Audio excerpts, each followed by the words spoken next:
Hello welcome back guys. Rajasthan Royals അതെ, ഈ സീസണിലെ ആദ്യത്തെ കുറച്ച് മത്സരങ്ങൾ കണ്ടു കഴിഞ്ഞപ്പോൾ രാജസ്ഥാൻ റോയൽസ് ഇത്തവണ ഒന്നും ചെയ്യാൻ പോകുന്നില്ല എന്ന് പറഞ്ഞ വിമർശിച്ചവർക്ക് വലിയൊരു മറുപടിയാണ് ഇന്നത്തെ പഞ്ചാബുമായിട്ടുള്ള മത്സരത്തിലൂടെ രാജസ്ഥാൻ കൊടുത്തിരിക്കുന്നത്. ഇതുവരെ തോൽവി അറിയാത്ത പഞ്ചാബ് കിങ്സിനെ അവരുടെ ഹോമിൽ പോയാണ് രാജസ്ഥാൻ തോൽപ്പിച്ചിരിക്കുന്നത്. ആദ്യം ബാറ്റിംഗ് ഇറങ്ങിയ രാജസ്ഥാന് 205 റൺസാണ് 4 വിക്കറ്റ് പോകെ 20 ഓവറിൽ നിന്ന് നേടാൻ സാധിച്ചിട്ടുണ്ടായിരുന്നത്. തിരിച്ച് ബാറ്റിംഗ് ഇറങ്ങിയ പഞ്ചാബിനെ 155 റൺസിൽ അവർ 20 ഓവറിൽ ഒതുക്കുകയും ചെയ്തു. ബ്രില്യൻ പെർഫോമൻസ് ആയിരുന്നു ബാറ്റിംഗ് സൈഡിലും ബോളിംഗ് സൈഡിലും രാജസ്ഥാൻ കാഴ്ചവെച്ചിട്ടുണ്ടായിരുന്നത്. നമ്മൾ കഴിഞ്ഞ ദിവസത്തെ പ്രിവ്യൂവിൽ പറഞ്ഞ പോലെ തന്നെയാണ് ഇത് സംഭവിച്ചത്. അതായത് ജയ്സ്വാൾ സഞ്ജു കൂട്ടുകെട്ടിൽ കൂടുതൽ റൺസുകൾ പിറന്നു കഴിഞ്ഞാൽ അത് രാജസ്ഥാന്റെ ബാറ്റേഴ്സിനെ സംബന്ധിച്ച്, വരാൻ പോകുന്ന ബാറ്റേഴ്സിനെ സംബന്ധിച്ച് വലിയ കോൺഫിഡൻസ് ഉണ്ടാക്കുന്നത്. എക്സാക്ട്ലി ആ ഒരു റിവ്യൂ കണ്ടവർക്കറിയാം, അല്ലെങ്കിൽ ആ ഒരു പ്രിവ്യൂ കണ്ടവർക്കറിയാം അത് അതുപോലെ തന്നെയാണ് സംഭവിച്ചിരിക്കുന്നത്. 89 റൺസിന്റെ ഒരു കിഡിലൻ പാർട്ണർഷിപ്പാണ് ഇന്ന് പഞ്ചാബ് കിങ്സിനെതിരെ ആദ്യ വിക്കറ്റിൽ സഞ്ജുവും ജയ്സ്വാളും കൂടി നേടിയിട്ടുണ്ടായിരുന്നത്. വളരെ കിഡിലിന് ഒരു അറ്റാക്കിംഗ് ഗെയിമായിരുന്നു ജയ്സ്വാൾ കാഴ്ചവെച്ചെങ്കിൽ കിഡിലിന് ഒരു ഇന്നിംഗ്സ് തന്നെയായിരുന്നു സഞ്ജുവിന്റെ ബാറ്റിൽ നിന്ന് പറയുന്നത്. അതായത് കിഡിലൻ തലോടുന്ന ഫോറുകൾ സഞ്ജുവിന്റെ ഇന്നിംഗ്സിൽ നിന്ന് കാണാൻ സാധിച്ചു.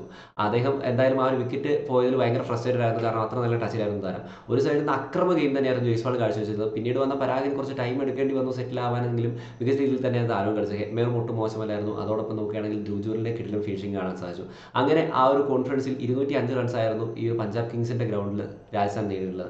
അതായത് ഈ ഒരു ഗ്രൗണ്ടിലെ ഏറ്റവും വലിയ ടോട്ടലും കൂടിയാണത്. തിരിച്ച് ബാറ്റിംഗിന് ഇറങ്ങിയ പഞ്ചാബ് കിങ്സിനെ ശരിക്കും വരിഞ്ഞു മുറുക്കുന്ന രാജസ്ഥാൻ റോയൽസിനെയാണ് കാണാൻ സാധിച്ചത്. ആർച്ചർ ഫോമിലേക്ക് വന്നു എന്ന് കഴിഞ്ഞ മത്സരത്തിൽ തന്നെ തെളിയിച്ചിട്ടുണ്ടായിരുന്നു. ഈ ഒരു മത്സരത്തിൽ അതിന്റെ ബാക്കി പത്രമാണ് നമുക്ക് കാണാൻ സാധിച്ചിട്ടുണ്ടായിരുന്നത്. ആദ്യത്തെ ഓവറിൽ തന്നെ 2 വിക്കറ്റ്, അതും ശ്രേയസ് അയ്യരുടെയും അതോടൊപ്പം തന്നെ പ്രിയാൻഷിന്റെയും. ശ്രേയസ് അയ്യർ വളരെ ഗുഡ് ലുക്കിംഗ് ആയിട്ടുള്ള ഷോട്ടുകൾ കളിച്ചു നിൽക്കുന്ന സമയത്താണ് ക്ലീൻ ബൗളിലാക്കി വിടുന്നത്. ശ്രേയസ് തന്നെ മനസ്സിലായില്ല എന്താണ് സംഭവിച്ചത്.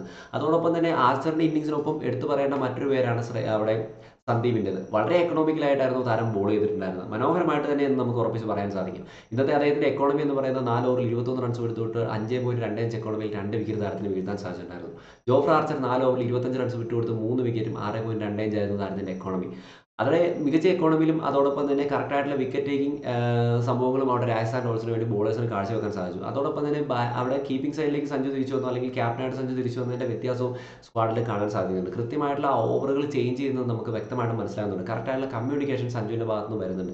എന്തായാലും രാജസ്ഥാൻ റോയൽസ് ഈ ഒരു റൺ തുടരുകയാണെങ്കിൽ, മികച്ച രീതിയിൽ തന്നെ പോവുകയാണെങ്കിൽ അവർക്ക് പ്ലേ ഓഫ് കളിക്കാൻ സാധിക്കും. പ്ലേയേഴ്സ് എല്ലാം മികച്ച ഫോമിലാണ്. പിന്നെ രാജസ്ഥാന് മാറ്റം വരുത്താൻ പറ്റുന്ന ഒരു കാര്യമാണ്, വേണമെങ്കിൽ ഹെറ്റ്മേറിനെ മാറ്റിയിട്ട് അവിടെ ശുഭം ദുബെ കൊണ്ടുവന്നു കഴിഞ്ഞാൽ ഒരു ഓവർസീസ് പ്ലെയർ ആയിട്ട് അവിടെ ഫറൂഖി ഇവർക്ക് കൊണ്ടുവരാൻ സാധിക്കും. ഒരു ബോളിംഗ് ഓപ്ഷനുകൾ കൂട്ടാൻ സാധിക്കും. ഇന്ന് തന്നെ അവർ 6 ബോളിംഗ് ഓപ്ഷൻസ് അവിടെ ഉണ്ടായിരുന്നു.